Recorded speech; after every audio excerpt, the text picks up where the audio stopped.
الحمد لله رب العالمين والصلاة والسلام على سيد الأنبياء والمرسلين وإسرة الطيبين الطاهرين ولعنة الله على أعدائهم أجمعين. أما بعد فقد قال الله الحكيم بسم الله الرحمن الرحيم سبحان الذي أسرى بعبده ليلا من المسجد الحرام إلى المسجد الأقصى الذي باركنا حوله لنريه من آياتنا إنه هو السميع البصير. سیرت رسول خدا کے عنوان پر گفتگو ہو رہی تھی اور اب معراج کے سفر کے حالات ہمارے عنوان میں بیان کیے جائیں گے. معراج کے سفر کے سلسلے میں آج تیسری گفتگو ہے.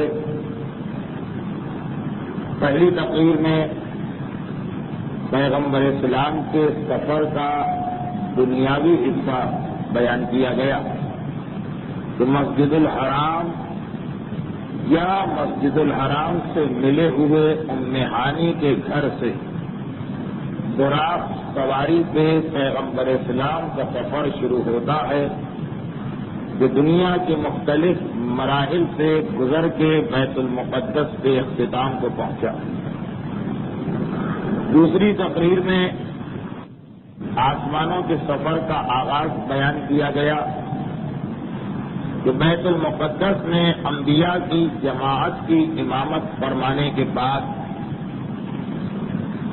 اب پیغمبر اسلام دنیا کو چھوڑ کے آسمانوں کی جانب تشریف لے جا رہے ہیں اور گزشتہ منگل کی تقریر جو دوسری تقریر تھی وہ اس منزل تک پہنچی کہ زمین سے آسمان کے سفر کے دوران کیا واقعات پیش آئے اور پھر آسمان اول پہلے آسمان میں پیغمبر اسلام کا داخلہ ہوا جہاں پہلے آسمان کے فرشتوں کا سردار اسماعیل جو صاحب الخطبہ بھی کہلاتا ہے اللہ کے رسول کا استقبال کرتا ہے اور اس پہلے آسمان پر پیغمبر اسلام نے جو مشاہدے کیے جن چیزوں کو پیغمبر اسلام نے دیکھا ان کا تذکرہ کیا گیا. آج کی تقریر پہلے آسمان اور دوسرے آسمان کے درمیان جو واقعات ہیں ان کے بارے میں ہوگی اور اگرچہ گزشتہ تقاریر کافی طویل تھی لیکن بعض ناگزیر وجوہات کی بنا پر آج ہماری تقریر کا دورانیہ مختصر رہے گا اور فقط پہلے اور دوسرے آسمان کے درمیان کے مشاہدات ہمارا عنوان ہے. انشاءاللہ سفر معراج کے سلسلے کی چوتھی تقریر میں دوسرے آسمان کے حالات سے ساتویں آسمان تک کے حالات بیان کیے جائیں گے. اس سفر کا جو سب سے زیادہ لمبا حصہ ہے وہ یہی پہلے آسمان سے دوسرے آسمان کے درمیان تک کا. اس کے بعد ساتویں آسمان تک جلدی جلدی مراحل طے کیے گئے. ہاں ساتویں آسمان پر جانے کے بعد پھر کچھ اور مشاہدات سامنے آئے. تو پہلے آسمان پر پیغمبر اسلام تشریف لے جا چکے ہیں. پہلے آسمان پر فرشتوں نے پیغمبر اسلام کی زیارت کر لی ہے. پیغمبر اسلام کی ملاقات یہیں پر جہنم کے دروغہ جس کا لقب مالک ہے اس سے بھی ہو چکی ہے.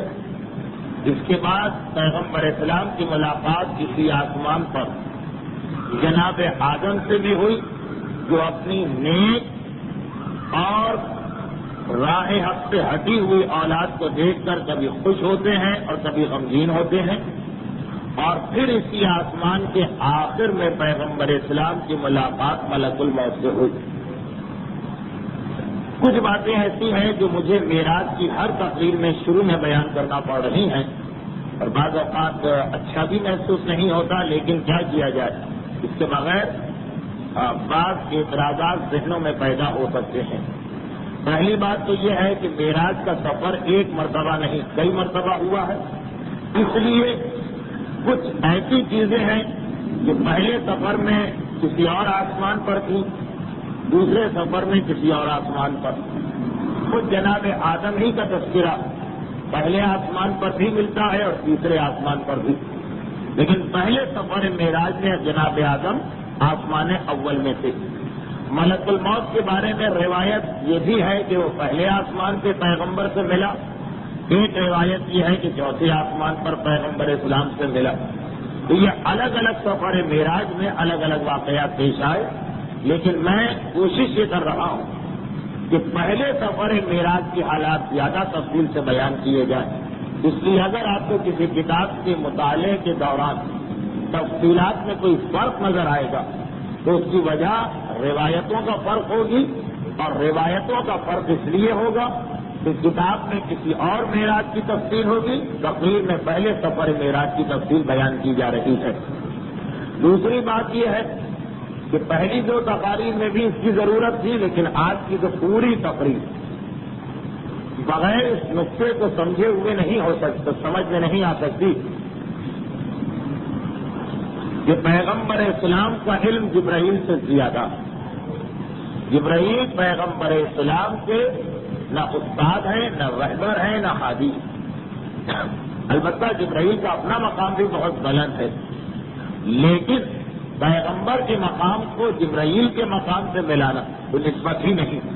پھر بھی سفر معراج کے دوران اکثر مقامات پر پیغمبر سوال کرتے نظر آتے ہیں اور جبرائیل جواب دیتے ہیں، تو اس کی وجہ پیغمبر اسلام کی لا علمی نہیں کہ پیغمبر کو نہیں معلوم، بلکہ اس کی وجہ ہم تک اس بات کو پہنچانا تھا، اور اس کا بہترین طریقہ یہی تھا کہ پیغمبر سوال کریں، جبرائیل جواب دے، جس کو ہم اصول فقہ کی اصطلاح میں کہتے ہیں تقریر معصوم۔ جبرائیل ایک جواب دے رہے ہیں، پیغمبر خاموش رہتے ہیں، پیغمبر کی خاموشی جبرائیل کے جواب کو صحیح ثابت کرتی۔ ایسے اس مسئلے میں بڑی بحثیں، لیکن زیادہ تفصیل میں جاؤں گا تو میرا اصل موضوع ختم ہو جائے گا۔ اور تیسرا مسئلہ یہ کہ اس وقت جو ہماری گفتگو ہو رہی ہے، جو روایت کتابوں میں موجود ہے، اس روایت کو میں لفظ لفظ نقل نہیں کر رہا ہوں، بلکہ ادنا سا تصرف کیا گیا ہے جو اصول فقہ کی اصطلاح میں اس کا نام ہے منقول بالمعنی۔ اور پہلی حدیث تو بالکل لفظ بلفظ ہے، دوسری حدیث پہلی حدیث کے انداز سے میں نے سمجھنے میں آسانی ہو جائے اس لیے اس کے اندر پہلی حدیث کا انداز اختیار کر لیا گیا ہے۔ اب یہ تو خشک کی بحث کی شروع میں آئیے ہم اپنے عنوان سے گفتگو شروع کریں۔ سفر معراج کے پیغمبر اسلام پہلے آسمان کے اس تیسرے حصے میں پہنچے جہاں ملک الموت سے ملاقات ہوئی۔ ملک الموت کے سامنے وہ تختی رکھی جس پہ ملک الموت نگاہ ڈالتا ہے اور تیزی کے ساتھ عمل میں مصروف ہو جاتا۔ بعض روایتوں میں ہے کہ ملک الموت کے 2 ہاتھ نہیں تھے بلکہ کثیر تعداد میں اس کے ہاتھ تھے، اور مسلسل اس کے سارے ہاتھ مصروف عمل ہیں۔ پیغمبر اسلام کو دیکھتا ہے ملک الموت، پیغمبر اسلام کو سلام کرتا ہے، اللہ کے رسول سلام کا جواب دیتے، اور پہلا سوال پیغمبر اسلام یہ کرتے کہ اے ملک الموت، کیا دنیا کے تمام انسانوں کی روحیں تو قبض کرے گا؟ ملک الموت کہتا ہے کہ ہاں یا نبی اللہ، پروردگار عالم نے میری یہ ذمہ داری لگائی، میری یہ ڈیوٹی لگائی، میرا یہ فریضہ قرار دیا کہ میں دنیا کے تمام انسانوں کی روحوں کو قبض کروں، البتہ 2 روحیں ایسی جو میرے اختیار سے باہر ہیں انہیں میں قبض نہیں کر سکتا۔ پیغمبر اسلام پوچھتے ہیں وہ کون سی 2 روحیں؟ کہا اللہ کے رسول، ایک تو آپ کی روح ہے کہ جس کا مجھے اختیار نہیں ہے کہ میں کبھی آپ کی روح کو قبض کروں، اور دوسرے آپ کے بھائی علی کی روح ہے کہ جس کا مجھے اختیار نہیں دیا گیا۔ یہ 2 روحیں وہی ہیں کہ جو پیغمبر اسلام اور علی کی روح ہے کہ جنہیں ملک الموت کہہ رہا پروردگار عالم براہ راست خود قبض کرے گا۔ جب آپ دونوں کی روحیں قبض کرنے کا مرحلہ آئے گا تو خود پروردگار سبحانہ و تعالی اس فریضے کو، اس ذمہ داری کو ادا کرے گا۔ آپ ملک الموت آئے گا ضرور، لیکن روح رسالت یا روح امامت کو ہاتھ نہیں لگا سکتا ہے۔ تو اللہ کے رسول ان 2 روحوں کے علاوہ دنیا میں جتنے بھی انسان ہیں ان کی روحوں کو مجھے قبض کرنا ہے۔ پیغمبر اسلام نے پھر وہ دوسرا سوال کیا جس کا جواب گزشتہ ہفتے گزر گیا کہ اے ملک الموت، جب تو کسی گھر میں جاتا ہے تو وہاں رونا پیٹنا ہوتا ہے، تو خود بھی کبھی رویا، اور جب تو کسی گھر سے گزرتا ہے تو اکثر لوگ تعجب میں پڑ جاتے ہیں کہ کیسی موت آئی، خود تجھے بھی کبھی تعجب ہوا ہے؟ ملک الموت نے اس کا تفصیلی جواب دیا جو گزشتہ تقریر میں بیان ہو چکا۔ اس کے بعد پیغمبر اسلام سوال کر رہے ہیں کہ اے ملک الموت، یہ روحیں قبض کرنے کے عمل کے دوران تو بار بار اس دنیا پہ نگاہ کیوں ڈال رہا ہے؟ کہا اللہ کے رسول، پروردگار عالم اس ساری دنیا کو اس طرح سے میرے اختیار میں دیا جس طرح ایک درہم کسی انسان کے ہاتھ میں ہو، یعنی ہماری آج کی اصطلاح اگر آپ کے ہاتھ میں چورنی یا اٹھنی رکھ دی جائے تو جس طرح ایک وقت میں آپ اس پورے سکے کو دیکھ سکتے ہیں، اس پہ کیا لکھا ہے، کیا نقش و نگار بنا ہے، کس انداز کا سکہ ہے۔ ملک الموت کہہ رہا ہے کہ یہ ساری دنیا میرے ہاتھ میں موجود ایک سکے کی مانند ہے۔ دنیا میں کیا واقعات پیش آ رہے ہیں، دنیا میں کس انسان کی روح کو قبض کرنا ہے، یہ منظر ہر وقت میرے سامنے رہتا ہے۔ اللہ کے رسول، اب ملک الموت کا وہ جملہ شروع ہو رہا جو ماہ رمضان کے سال گزشتہ کی مجالس میں نے بیان کیا تھا۔ ملک الموت کہہ رہا، اللہ کے رسول، روحوں کو قبض کرنے کے علاوہ بھی میں دنیا پہ بار بار اس لیے نگاہ ڈالتا ہوں کہ دنیا میں کوئی گھر ایسا نہیں ہے جسے میں روزانہ 5 مرتبہ نہ دیکھوں، کوئی انسان ایسا نہیں ہے جسے میں روزانہ کم سے کم 5 مرتبہ نہ دیکھوں۔ پیغمبر اسلام سوال کرتے ہیں آخر کس لیے؟ کہا اللہ کے رسول، یہ اس لیے کہ میری ایک ذمہ داری یہ بھی کہ جب کبھی وقت نماز آتا ہے تو میں دنیا کے تمام گھروں میں نگاہ ڈال کے دیکھتا ہوں کہ کون آدمی مصلی پہ کھڑا ہو کر اول وقت میں نماز ادا کر رہا ہے۔ اگر کسی مومن یا مومنہ کو 40 دن تک میں اس حالت میں پاؤں کہ کوئی نماز اس نے اول وقت سے دیر سے نہیں پڑھی ہے تو میری اس کی دوستی ہو جاتی ہے۔ جب اس کی روح قبض کرنے کے لیے میں جاتا ہوں تو انتہائی آسانی کے ساتھ، انتہائی سہولت کے ساتھ، کم سے کم تکلیف پہنچاتے ہوئے اس کی روح کو قبض کرتا ہوں۔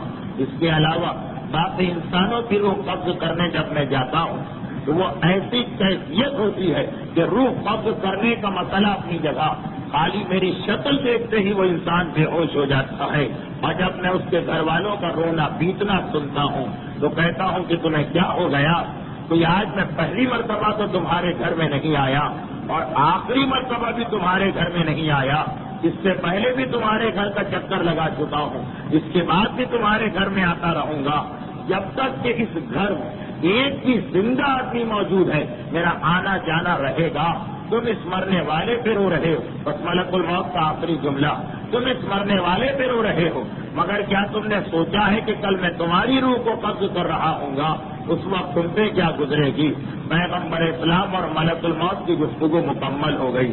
ملک الموت نے یہ بھی بتایا کہ وہ روح کس طرح قبض کرتا ہے، یہ بھی بتایا کہ روح کے قبض کرنے کے دوران اس کے لیے سہولت و آسانی مہیا کرتا ہے۔ اب پیغمبر اسلام جبرائیل کے ساتھ آگے بڑھتے ہیں، پہلا آسمان اور دوسرا آسمان، ان دونوں کے درمیان جو علاقہ اس میں سے اب پیغمبر اسلام کا گزر ہو رہا، اور یہ وہ مقام ہے کہ رحمت للعالمین پیغمبر جب اس علاقے سے گزرے تو واپس دنیا میں آنے کے بعد بھی مرتے دم تک اس سفر معراج کا یہ حصہ پیغمبر کے ذہن میں ہمیشہ تازہ رہا۔ مجھے احساس تو ہو رہا کہ میں وہ روایت پڑھ رہا ہوں کہ اور کسی نے پڑھی ہو یا نہ پڑھی ہو، میں نے خود کئی مرتبہ پڑھی ہے یہ روایت، لیکن معراج کے حالات میں اس کو نظر انداز کر دوں ایک بڑی کمی ہو جائے گی۔ اب ایک روایت سنیے، یہ روایت سفر معراج کی ہے مگر پیغمبر نے بہت بعد میں بیان کی، اور روایت کا راوی کوئی عام انسان نہیں ہے، کوئی عام صحابی رسول نہیں ہے، کوئی عام شخصیت نہیں ہے، خود یہ روایت بھی ہم تک پہنچی ہے امیر المومنین کے حوالے سے کہ میرا مولا کہتا ہے ایک دن میں فاطمہ کے ساتھ خدمت رسول میں پہنچا۔ عام طور پر ہر صبح و شام کو پیغمبر اسلام بیٹی کے حجرے میں تشریف لاتے ہیں، آج بیٹی اور داماد پیغمبر کے حجرے میں تشریف لے جا رہے ہیں. بہار الانوار کی 6 جلد پیغمبر اسلام کے حجرے میں بیٹی اور داماد پہنچتے ہیں، مگر دیکھا کہ پیغمبر اسلام سر جھکائے بیٹھے ہیں، آنکھوں سے آنسو جاری ہیں. پیغمبر اسلام گریہ فرما رہے ہیں. بیٹی اپنے باپ کی یہ حالت دیکھے، عام بیٹی اور عام باپ ہو تو تڑپ اٹھتی ہے بیٹی، فاطمہ جیسی بیٹی اور پیغمبر جیسا باپ ہو تو شہزادی کے دل میں کیا قیامت گزری ہوگی. بابا یہ آپ رو کیوں رہے ہیں؟ بابا یہ آپ گریہ کیوں کر رہے ہیں؟ کہا فاطمہ بیٹی، جب میں معراج کے سفر پہ گیا تھا تو وہاں میں پہلے اور دوسرے آسمان کے درمیان اپنی امت کی چند عورتوں کو ایسے عذاب میں دیکھا تھا کہ جب بھی وہ میرے سامنے آتا ہے ان کا منظر تو میری آنکھوں میں آنسو آ جاتے ہیں. رحمت للعالمین پیغمبر اپنی امت کی ان عورتوں کے عذاب کو یاد کر کے رو رہا. فاطمہ زہرا گھبرا کے پوچھتی ہیں بابا آخر وہ کون سی عورتیں تھیں، انہیں کیا عذاب مل رہا تھا؟ کہا بیٹی سنو، اس سفر کے دوران میں جبرائیل کے ساتھ آگے بڑھ رہا ہوں. ایک مرتبہ میں نے دیکھا کہ ایک ایسا علاقہ آ گیا جہاں میری امت کی بے شمار عورتیں، اور ان میں سے کچھ عورتیں وہ ہیں کہ جنہیں ان کے سر کے بالوں کی مدد سے باندھ کے لٹکایا گیا اور ان کا مغز جوش کھا رہا. فاطمہ بیٹی، اس کے بعد میں نے دیکھا کہ میری امت کی کچھ ایسی عورتیں جنہیں ان کی زبان کی مدد سے باندھ کے لٹکایا گیا اور ان کے گلے سے گرم پانی باہر خارج ہو رہا. اور فاطمہ بیٹی، اس کے بعد میں نے یہ دیکھا کہ میری امت کی کچھ ایسی عورتیں جنہیں ان کے سینے سے باندھ کے لٹکایا گیا اور وہ فریاد کر رہی. اور فاطمہ بیٹی، اس کے بعد میں نے یہ دیکھا کہ میری امت کی کچھ ایسی عورتیں کہ جن کے پاؤں آگ کے تندور میں داخل کر کے جلائے جا رہے ہیں. اور فاطمہ بیٹی، اس کے بعد میں نے یہ منظر دیکھا کہ میری امت کی کچھ عورتیں جنہیں ایک ایسی کرسی پہ بٹھایا گیا ہے جو آگ سے بنی ہوئی اور وہ اپنے جسم کا گوشت کھا رہی. فاطمہ بیٹی، اس کے بعد میں نے دیکھا کہ میری امت کی کچھ ایسی عورتیں جن کے ہاتھ اور پاؤں دونوں ایک ساتھ باندھ دیے گئے اور سانپ اور بچھو ان کے جسم پہ مسلط ہے جو جگہ جگہ سے انہیں کاٹ کے اذیت پہنچا رہے ہیں. اور فاطمہ بیٹی، اس کے بعد میں نے دیکھا میری امت کی کچھ ایسی عورتیں جنہیں گونگا کیا گیا، بہرا کیا گیا، آگ کے صندوق میں بند کیا گیا، 1000 طرح کا عذاب ان کو دیا جا رہا، برف اور جزام کی بیماری ان کے جسم کو ٹکڑے ٹکڑے کر رہی. اور فاطمہ بیٹی، اس کے بعد میں نے دیکھا کہ میری امت کی کچھ ایسی عورتیں کہ آگ اور لوہے کی قینچیوں سے ان کے جسم کے گوشت کو کاٹا جا رہا. اور اس کے بعد میں نے دیکھا کہ میری امت کی کچھ ایسی عورتیں جن کا سارا جسم اور چہرہ جلا ہوا اور وہ اپنی آنکھوں کو نوچ نوچ کے کھا رہی. اور فاطمہ بیٹی، اس کے بعد میں نے دیکھا کہ میری امت کی کچھ ایسی عورتیں کہ جن کا سر سور کی مانند اور جسم گدھے کی مانند ہے، ان کے منہ سے آگ داخل کی جا رہی اور جسم کے نچلے حصے سے یہ آگ نکل رہی. اور فاطمہ بیٹی، اس کے بعد میں نے دیکھا کہ میری امت کی وہ عورتیں ہیں کہ جن کا سر کتے کی مانند ہے، انہیں 1000 طرح کا عذاب دیا جا رہا اور فرشتے ان کے سروں پر مسلسل آگ کے اور لوہے کے بنے ہوئے گوشت مار رہے. بس پیغمبر اسلام اپنی امت کی 11 عورتوں کا عذاب بیان کیا، کیونکہ سفر معراج کی روایت کو میں بتا رہا ہوں، اس لیے اس کی تفصیل میں نہیں جا رہا ہوں. ورنہ تو اگر ایک ایک عذاب کو میں اپنے انداز سے بیان کرنے لگوں تو آپ کو اور زیادہ لطف تو آئے گا، لیکن میں یہ نہیں چاہتا ہوں کہ اس وقت جس خطابت کا مظاہرہ کیا جائے، بلکہ فقط روایت کو مکمل کر کے آپ تک پہنچانا. جو صاحبان ایمان ان تمام حقائق پہ یقین رکھتے ان کے لیے تو اتنے جملے بھی بہت. فاطمہ زہرا تڑپ اٹھی بابا آپ نے یہ تو بتا دیا کہ ان عورتوں پہ عذاب آ رہا، یہ نہیں بتایا کہ یہ عذاب کیوں آ رہا۔ تو پیغمبر اسلام نے کہا سنو فاطمہ بیٹی، وہ پہلی عورت، میری امت کی وہ پہلی عورت جسے اس کے بالوں کی مدد سے باندھ کے لٹکایا گیا۔ ذرا بال کو انسان پھینک کے دیکھے اندازہ ہوتا ہے تکلیف کی شدت کا۔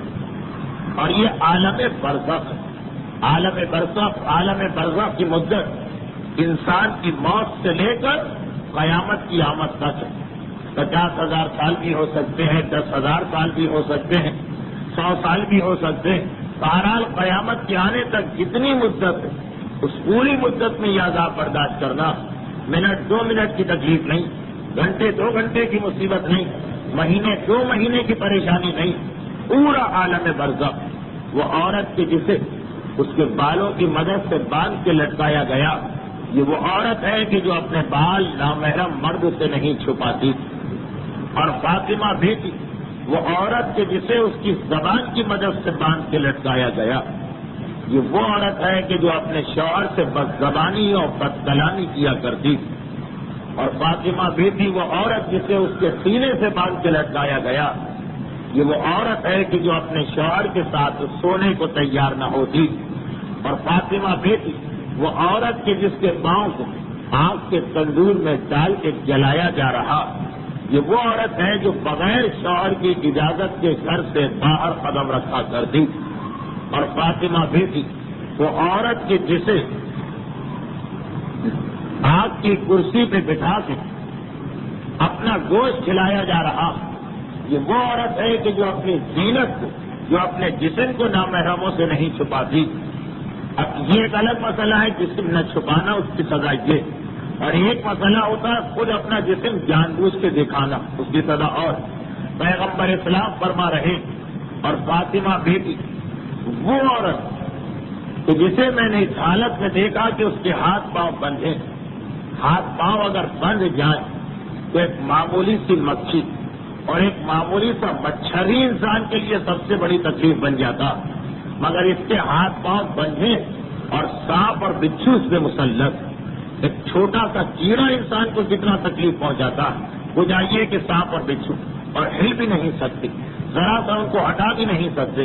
یہ وہ عورت ہے کہ جو نہ صحیح طریقے سے وضو کرتی، نہ جنابت و حیض کے غسل کو صحیح طریقے سے انجام دیتی، نہ اپنے جسم کی طہارت کا خیال کرتی، نہ اپنے کپڑے کو پاک کرنے کا خیال کرتی، اور نماز کو اہمیت نہیں دیتی۔ ہمارے یہاں روایتوں میں 2 لفظ آتے ہیں، ایک لفظ آتا ہے بے نماز، بے نمازی، جسے کہتے ہیں تارک الصلاۃ، اور ایک لفظ آتا ہے مستخف للصلاۃ، وہ آدمی کے جو نماز پڑھتا ہے، بے نمازی نہیں، مگر نماز کو کوئی اہمیت نہیں دیتا۔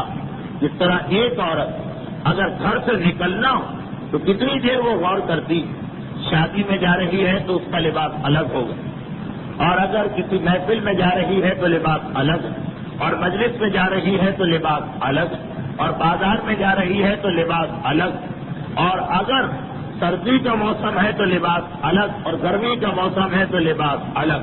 یعنی گھر سے نکلتے وقت لباس کے مسئلے میں فیصلہ کرنا پڑتا، مگر نماز کی اتنی بھی اہمیت نہیں ہے بات صاحبان ایمان کی نگاہ، جس طرح وہ اٹھایا مصلی پہ کھڑے ہو کے نماز پڑھی، جس کو کہتے ہیں مستخف الصلاۃ، نماز کو خفیف سمجھنے والا، یہ نمازی ہے مگر نماز کو اہمیت نہیں دے رہا۔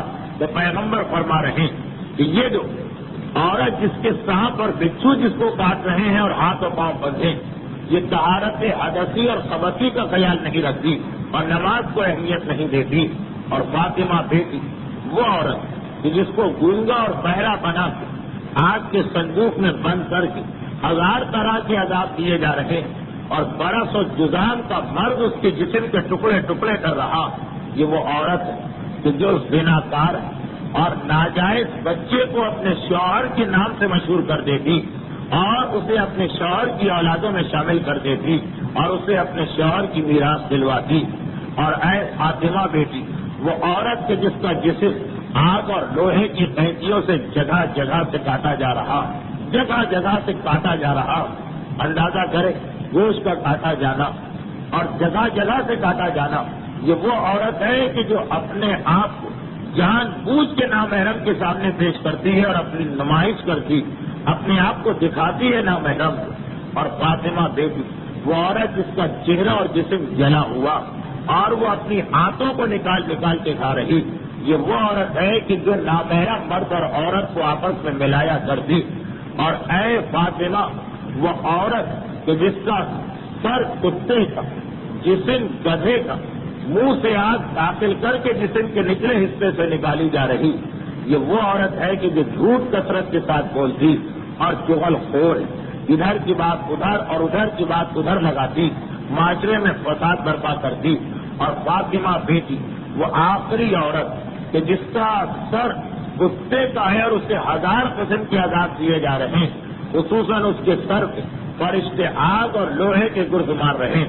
یہ وہ عورت ہے جو بات پہ رونے بیٹھ جاتی، ذرا سی بات پہ ہائے واویلا کرنے لگتی اور حاسدہ، دوسروں کی ترقی کو دیکھ دیکھ کے جلا کرتی، جلن حسد کی بیماری اس کے اندر پائی جاتی.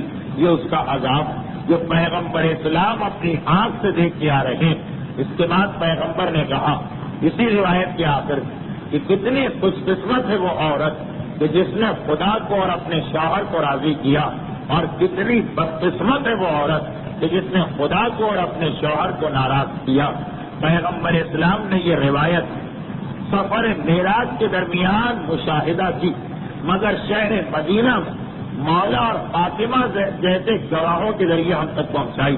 میں نے سب سے پہلے اس روایت کا انتخاب اسی لیے کیا کہ آج ہماری قوم میں ایسے افراد بھی موجود ہیں جو عالم برزخ تو عالم برزخ، جنت و جہنم ہی کے وجود کے منکر اور اسے خواب و خیال کی باتیں سمجھتے.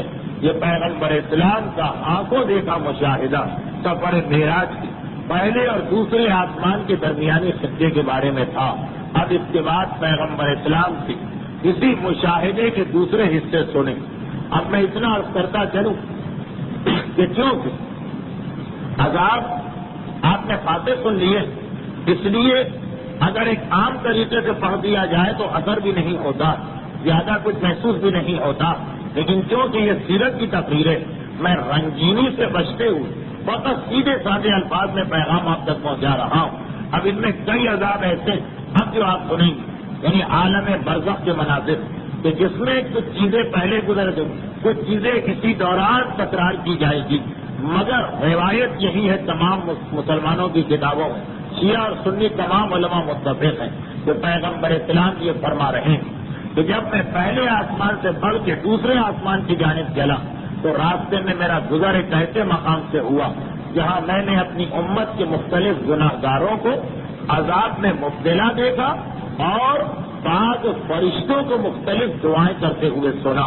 پیغمبر اسلام اس میں سے ایک پورے میدان کا تذکرہ تو اس روایت نے کر دیا. اس کے بعد اب مزید چیزیں پیغمبر بیان کر رہے ہیں. پیغمبر کہہ رہے ہیں کہ میں آگے بڑھا، میں نے دیکھا کہ کچھ ایسے لوگ ہیں جو کھیتی باڑی کر رہے ہیں، کچھ ایسے لوگ ہیں جو کھیتی باڑی کر رہے ہیں. کھیتی باڑی کرنے والے صاحبان ایمان ہی اس قسم کی روایتوں کو صحیح طریقے سے سمجھ سکتے ہیں.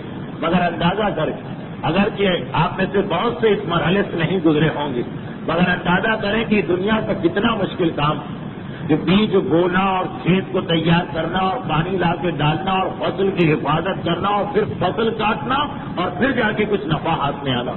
پیغمبر اسلام فرما رہے کہ میں نے کچھ لوگوں کو دیکھا جن کا طریقہ یہ تھا کہ وہ کھیتی باڑی کر رہے تھے، مگر اس انداز سے کہ بیج بوتے ہیں زمین میں اور اسی وقت ان کے لیے فصل تیار ہو جاتی. ابھی بیج بویا اور ابھی فصل تیار ہو گئی. یعنی ایک کسان سارا سال محنت کر کے اگر 2 فصلیں تیار کرتا تو ہر منٹ میں ان کو ایک فصل تیار مل رہی. میں نے پہلے اس گروہ کو دیکھا، اس کے بعد میں آگے بڑھا. اب دوسرے آسمان کی جانب پیغمبر جا رہے ہیں تو میں نے دیکھا کہ کچھ ایسے لوگ ہیں جن کے ہونٹ اونٹ کے ہونٹوں کی طرح سے ہیں اور انہیں آگ کی چنگاریاں کھلائی جا رہی. جو آگ کی چنگاری ہوتی ہے وہ ان کو کھلائی جا رہی. میں مزید آگے بڑھا تو میں نے دیکھا کہ کچھ ایسے لوگ ہیں کہ جن کے سامنے ایک طرف پکا ہوا تازہ کھانا رکھا اور ایک طرف سڑا ہوا بدبودار اور باسی کھانا رکھا ہوا.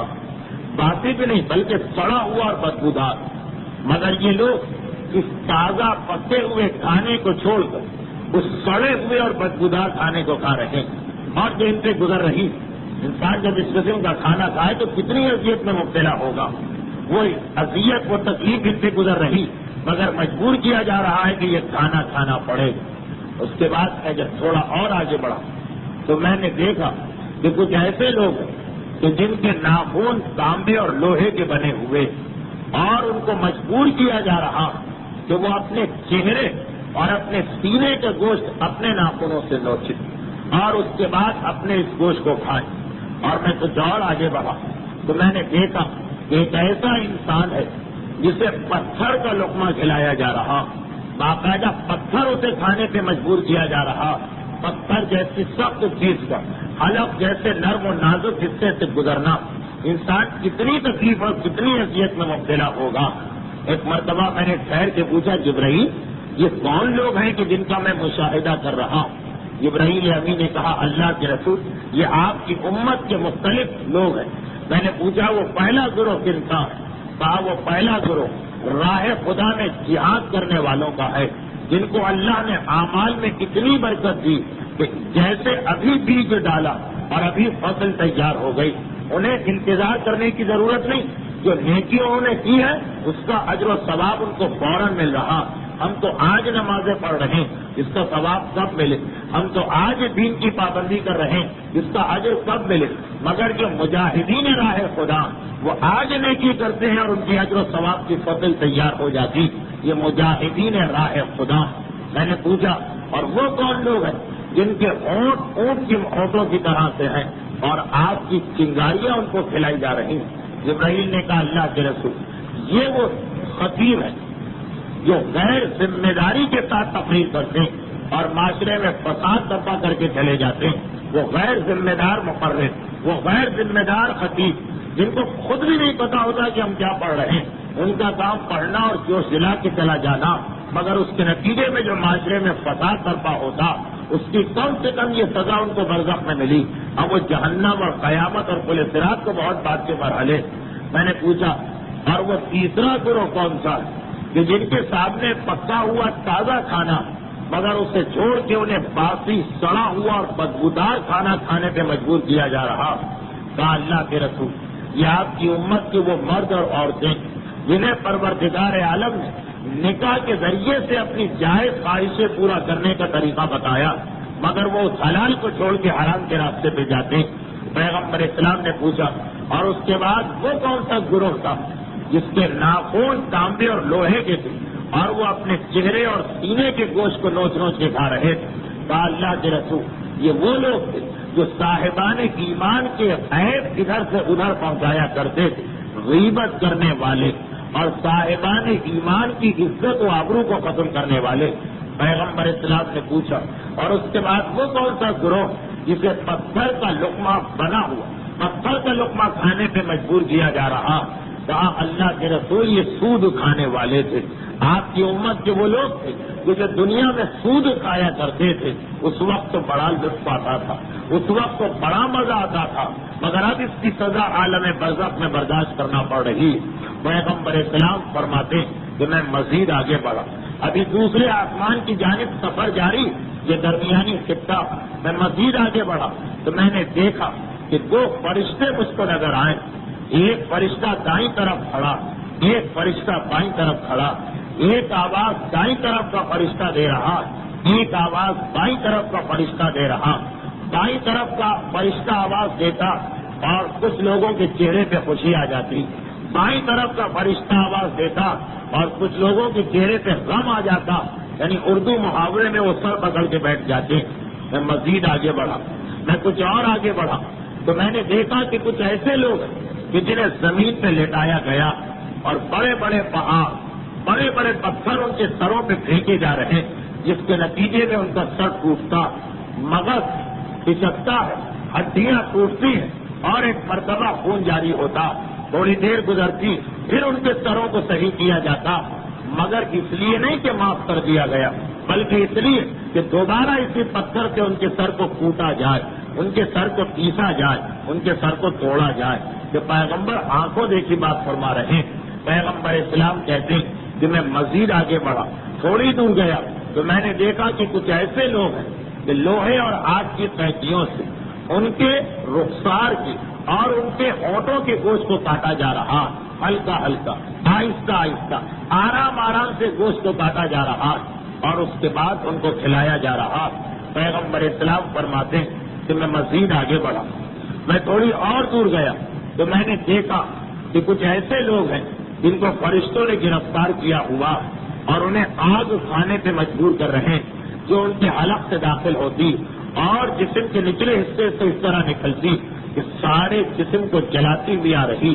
انسان کے منہ میں اگر ذرا تک گرم کھانا یا زیادہ گرم چائے چلی جائے تو وہ تڑپ اٹھتا. کہاں یہ کہ باقاعدہ آگ کو داخل کر کے زبان کا جلایا جانا, گلے کا جلایا جانا, میدے کا جلایا جانا, باقاعدہ آگ گزر رہی, آنکھوں کو جلاتی ہوئی انسان کے جسم کے نچلے حصے سے باہر نکل رہی اور فرشتوں نے اس طرح جھگڑا ہوا, فرشتوں نے اس طرح پکڑا ہوا کہ وہ ذرا سی حرکت بھی نہیں کر سکتے. اس کے بعد میں نے دیکھا کہ کچھ لوگ ایسے کہ جن کے جسم کے دونوں پہلوؤں کا گوشت کاٹا جا رہا اور ان کو ان کا گوشت کھلایا جا رہا.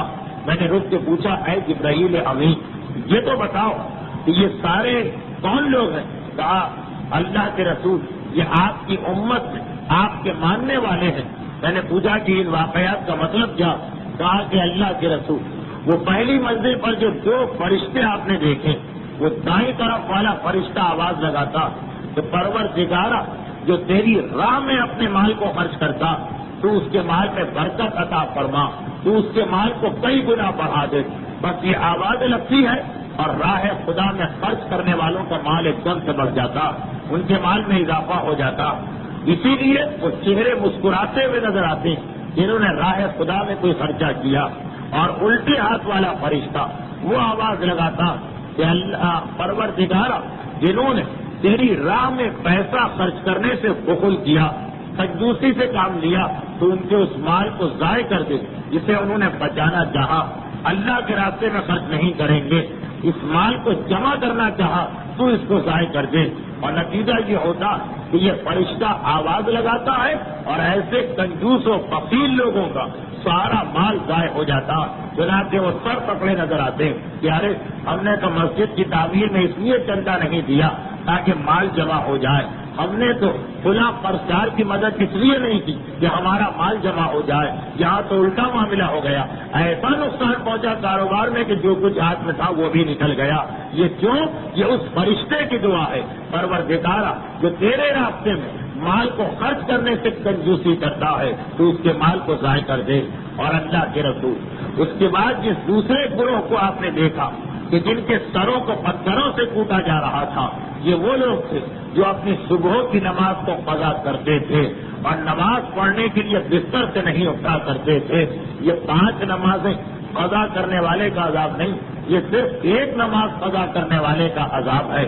اور اگر کوئی 5 کی 5 نمازوں میں کوڑا نظر آ رہا تو وہ اسی سے اندازہ کر سکتا ہے کہ اس کا عذاب کس منزل پر ہوگا. پیغمبر اسلام نے سوال کیا کہ اے جبرائیل, اس کے بعد جو لوگ مجھے نظر آئے کہ جن کے چہرے اور رخسار کے گوشت کو باقاعدہ کاٹا جا رہا اور فرشتوں کو کوئی جلدی تو ہے نہیں, بہت آہستہ آہستہ آرام آرام سے کاٹ رہے ہیں اور ان کو کھلا رہے ہیں, یہ کون لوگ ہیں؟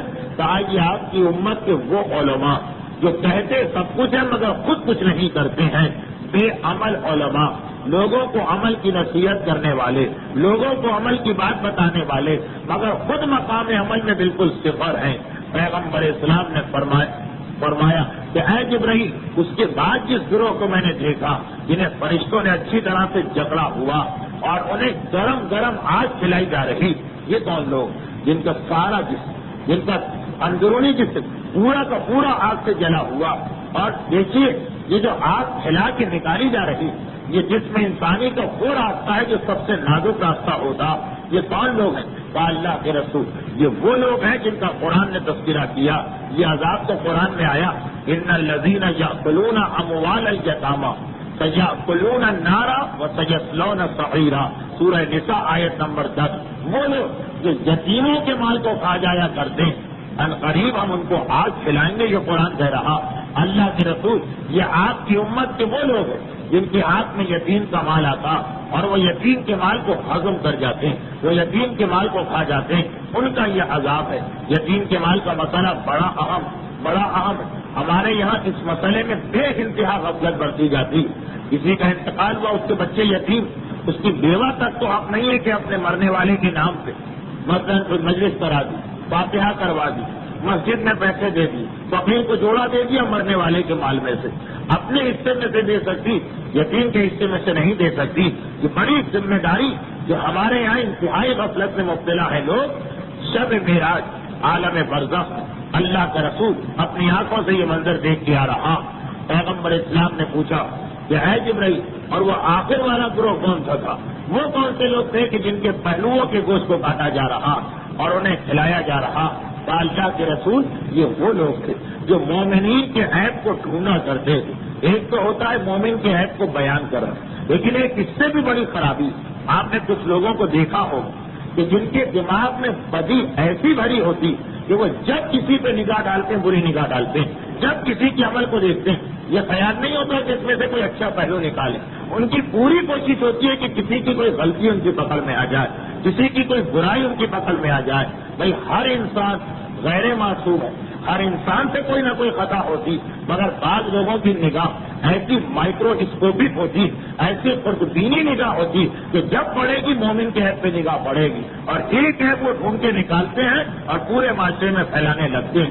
یہ انتہائی بدترین گناہ جو پیغمبر کی حدیث تھی کہ جو دوسرے مومن کے عیب کو ڈھونڈتا پروردگار عالم اس کے بھی انتہائی پوشیدہ عیبوں کو سارے معاشرے میں تشہیر کرے گا اور اسے لوگوں کے سامنے ایک نہ ایک دن رسوا کرے گا۔ مگر آپ دیکھیں بعض ایسے ہی لوگ کہ آپ کچھ بھی کریں وہ ڈھونڈ لیں گے آپ کے کسی نہ کسی عمل میں کوئی خرابی۔ تو یہ عالم برزخ میں ان کا عذاب، دنیا میں رسوائی، عالم برزخ میں یہ عذاب، اور جہنم میں ان کے لیے خاص مقام بنا ہوا۔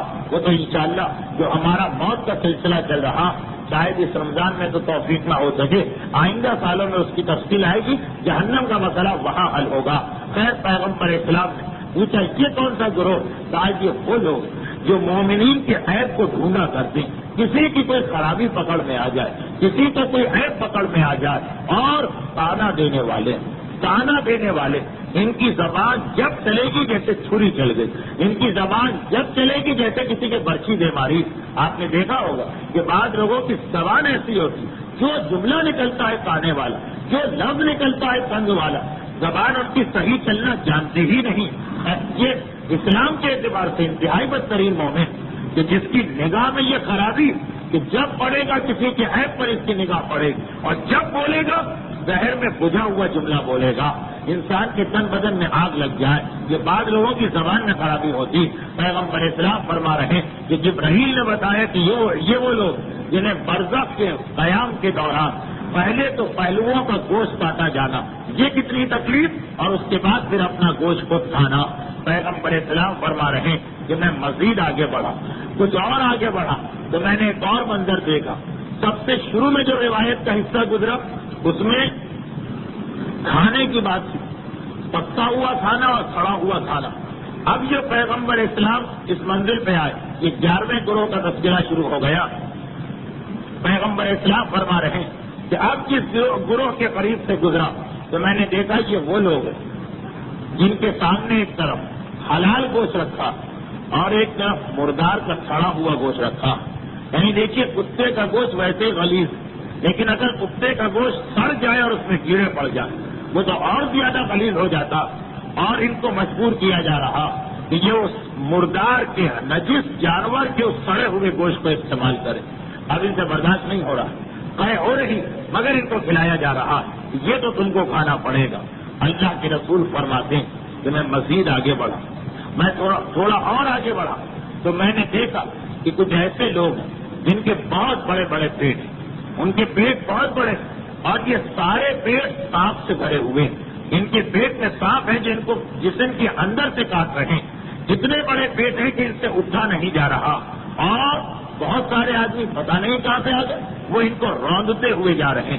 اچھا یہ کھڑا ہونا چاہتے ہیں مگر پیٹ اتنا بڑا ہے کہ گر پڑتے ہیں، پھر کھڑا ہونا چاہتے ہیں کیونکہ لیٹے رہے تو لوگ روتے ہوئے گزر رہے ہیں، یہ ہٹنا چاہتے ہیں مگر اتنی طاقت نہیں کہ کھڑے ہو سکے، کھڑے ہونے کی کوشش کرتے ہیں اور گرتے ہیں، پھر کھڑے ہوتے ہیں اور پھر گرتے ہیں۔ اللہ کے رسول فرماتے ہیں اس کے بعد میں آگے بڑھا تو میں نے کچھ عورتوں کو دیکھا کہ جنہیں ان کے سینے کی مدد سے باندھ کے لٹکایا گیا۔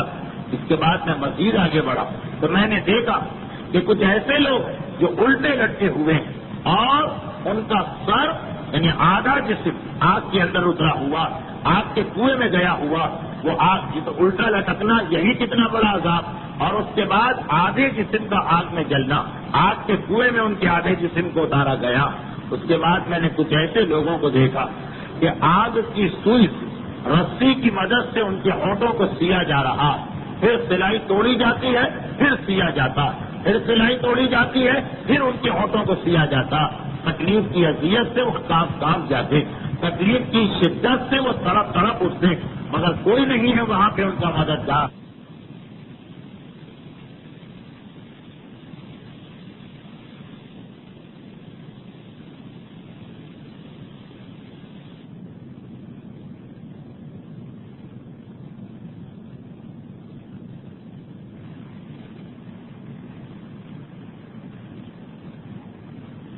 حلال گوشت چھوڑ کتے اور سور جیسے نجس اور مردار جانور کا کیڑا پڑا ہوا گوشت کھلایا جا رہا، یہ وہ لوگ ہیں جنہیں اللہ حلال طریقے سے روزی کمانے کے موقع دیے مگر یہ حرام طریقے سے روزی حاصل کیا کرتے، حرام کے پیسے کماتے تھے، حرام طریقے سے اپنا رزق حاصل کیا کرتے تھے۔ خدا نے کہا دنیا میں تم نے اس طرح سے گزارا، اب قیامت تک تمہیں اسی تکلیف سے گزرنا پڑے گا۔ اے جبرائیل، پیغمبر پوچھ رہے ہیں اے جبرائیل، اور وہ کون لوگ ہیں جن کے اتنے بڑے پیٹ ہیں کہ وہ اٹھنا چاہتے ہیں اور گر جاتے ہیں، اور سانپوں سے بھرے ہوئے پیٹ ہیں، اندر سے سانپ کاٹ رہے ہیں، اوپر سے گزرنے والے روندتے ہوئے گزر رہے ہیں۔ جبرائیل نے کہا اللہ کے رسول، یہ وہی لوگ ہیں جن کا تذکرہ قرآن نے کیا۔ قرآن میں ایک مقام سے سود کھانے والوں کی بات آئی کہ یہ سود کھانے والے فرعونیوں کی مانند ہیں، ان پر اتنا سخت عذاب ہوگا کہ قرآن کہہ رہا کہ یہ اپنے قبر میں پکار کے کہیں گے خدا بندہ قیامت کب آنے والی ہے، یعنی ان کے ذہن میں تصور ہے کہ قیامت آ جائے تو کم سے کم اس عذاب سے تو ہم کو نجات مل جائے گی۔ انہیں کیا پتا کہ قیامت تو اور بڑا عذاب لانے والا دن، لیکن اتنا گھبرائے ہوئے ہیں اپنے عذاب سے۔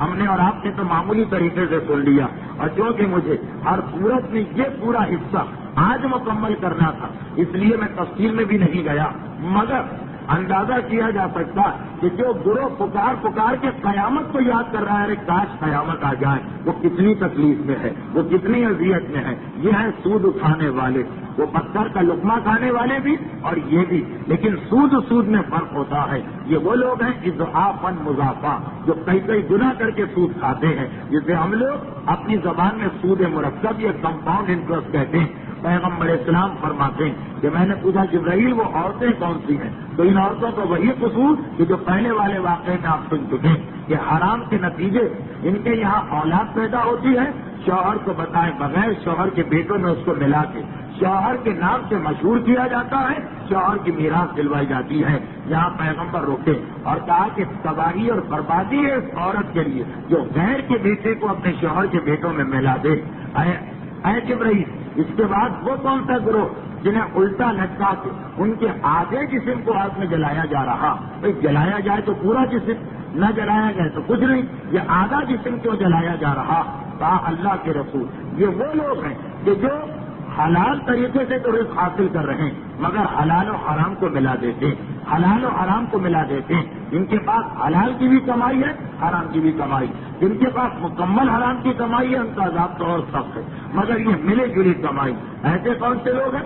ایسے لوگ ہمارے یہاں زیادہ، مثلا شراب کو بیچنا، گانے کے کیسے تو بیچنا، طوائف کی کمائی، یہ تو پوری حرام کی کمائی، لیکن نائی کی کمائی، یہاں شیو کے بھی پیسے ہیں اور بال بنانے کے بھی، یہ حلال و حرام مل گیا۔ یا بینک کے اندر اس طرح سے کام کرنا کہ اس محکمے میں بھی کہ جہاں سود ہے، اس میں بھی کہ جہاں کمیشن ہے۔ یہ جیسے میں نے گانے کی مثال، ایسی دکان پہ کام کرنا کہ جہاں جائز کیسٹ بھی بک رہے اور ناجائز یعنی حرام کیسٹ بھی بک رہے، یا مثلا وہ آدمی کے جو دفتر میں کام کر رہا وہ حلال تنخواہ بھی لے رہا اور مالک کو بتائے بغیر اس کا پیسہ اٹھا رہا، حلال و حرام کو ملانا۔ یہ زیادہ پیغمبر نے کہا یہ ان کا عذاب ہے. جبرائیل نے بتایا کہ یہ ان کے لیے عذاب خدا نے مقرر کیا. ایک مرتبہ میں نے پوچھا جبرائیل وہ کون لوگ تھے کہ جن کے منہ کو آگ کی سوئی اور رسی سے سیا جا رہا تھا؟ کہا یہ وہ لوگ تھے کہ جو غیر شادی شدہ عورتوں اور لڑکیوں گناہ کے راستے پہ لے جایا کرتے تھے. اگر کہ جملہ تو کچھ اور ہے لیکن میں تفصیل میں گئے بغیر جو زنا کے راستے پہ حرام کے راستے میں چلتے اور زنا بھی غیر شادی شدہ لڑکیوں سے اور کنواری لڑکیوں سے کیا کرتے تھے. ان کی تکلیف یہ کہ بار بار یہ آگ کی سلائی توڑی جاتی ہے اور پھر کی جاتی ہے, توڑی جاتی ہے اور پھر کی جاتی ہے, تکلیف سے اچھل پڑتے ہیں. پیغمبر اسلام نے کہا اب اس کے بعد فقط آخر کے 4 مشاہدات بچے. یہ مکمل طور پر 30 گروہ پیغمبر نے دیکھے, 19 اس روایت میں اور 11 اس روایت میں کہ جو میرے مولا نے بیان کی. اب پیغمبر اسلام کہتے ہیں کہ میں کچھ اور آگے بڑھا تو میں نے دیکھا کہ کچھ ایسے لوگ کہ جنہوں نے ایسے کپڑے پہنے ہوئے ہیں کہ جس پہ جگہ جگہ پیوند لگے اور وہ زمین پر جانوروں کی طرح چل رہے ہیں اور جو گھاس وغیرہ زمین پہ ہوگی جانوروں کی طرح گھاس کو کھا رہے ہیں, جانوروں کی طرح بالکل جانوروں کی مانے. میں کچھ اور آگے بڑھا, میں نے دیکھا کہ ایک بہت ہی کمزور اور بوڑھا آدمی, اس نے اپنے سر پہ ایک لکڑیوں کا گٹھا اٹھایا ہوا مگر اس سے اٹھایا نہیں جا رہا. لکڑیاں اس کی طاقت سے زیادہ, چنا کہ اس کی ٹانگیں کانپتی ہیں اور وہ گر پڑتا, مگر پھر کھڑا ہو کے لکڑیاں اٹھانا چاہتا. مگر اب کیا کہ جو لکڑیاں پہلے اس نے کچھ لکڑیاں اور اس نے بڑھا دی, اب ان کو بھی اٹھا رہا, چنا کہ ٹانگیں پھر کانپتی پھر گر پڑا. اب جو تیسری مرتبہ اٹھا وہ لکڑیاں اٹھانے کے تو اس میں کچھ اور لکڑیاں شامل کر کے اب اس وزن کو اٹھا رہا. ایک منظر میں نے دیکھا اور میں تھوڑا آگے بڑھا. جب میں تھوڑا آگے بڑھا تو میں نے دیکھا کہ ایک دیوار بنی ہوئی یا ایک پہاڑ بنا ہوا ہے پتھروں اور اس کے پیچھے ایسا لگ رہا کہ کوئی زور لگا رہا. پھر میں نے دیکھا کہ اس میں تھوڑا سا شگاف ہوا, تھوڑا سا سوراخ ہوا, ایک بیل کا سر اس میں سے نمودار ہوا اور اس نے ایک مرتبہ اس سوراخ میں سے اپنے سر کو نکالا گردن تک سر نکالنے کے بعد اپنا جسم نکالنے جا رہا, مگر اب وہ پھنس گیا. نہ اپنے سر کو پیچھے گھسیٹ سکتا, پھنس چکا, نہ اپنے جسم کو آگے لے جا سکتا. ایک ایسی تکلیف و اذیت میں تڑپ رہا. بعض چیزیں ایسی ہوتی ہیں کہ سننے میں مشکل نہیں لگتی, جس پہ گزر رہی ہے اس کو اندازہ ہوتا کہ وہ کس اذیت میں پھنسا ہوا. بس ایک مرتبہ اس طرح پھنسا ہوا کہ نہ آگے جا سکتا ہے نہ پیچھے آ سکتا, تکلیف سے تڑپ رہا ہے اور اچھل رہا. یہاں پہ تکلیف بھی میں بتا دوں, ایک ہوتا ہے فزیکل ٹارچر, جس میں تو مینٹل ٹارچر اور زیادہ. جو جسمانی تکلیف ہے وہ تو ہے, مگر جو ذہنی اذیت سے پھنس چکا ہے آدمی, نہ آگے جا سکتا ہے نہ پیچھے آ سکتا, وہ اور زیادہ تکلیف پہنچانے والا مسئلہ. اور اللہ کے رسول کہتے ہیں اس کے بعد آخر میں نے بہت ہی عجیب بات دیکھی. وہ آخری بات بیان کرنے سے پہلے ان 3 گروہوں کی تفصیل بھی آ جائے. پیغمبر نے کہا, میں نے پوچھا کہ ہے جبرائیل یہ کون لوگ جو پیوند لگے ہوئے کپڑے پہن رہے اور بکریوں کی مانند زمین پہ گھاس چڑھ کے کھا رہے؟ کہا اللہ کے رسول یہ سب کروڑ پتی, یہ سب لکھپتی, یہ سب آپ کی امت کے مالدار لوگ. یہ وہ لوگ یعنی محاورتاً ایک لباس پہنتے ہیں ایک دن تو دوبارہ وہ پہنتے بھی نہیں, اتنے مالدار لوگ تھے.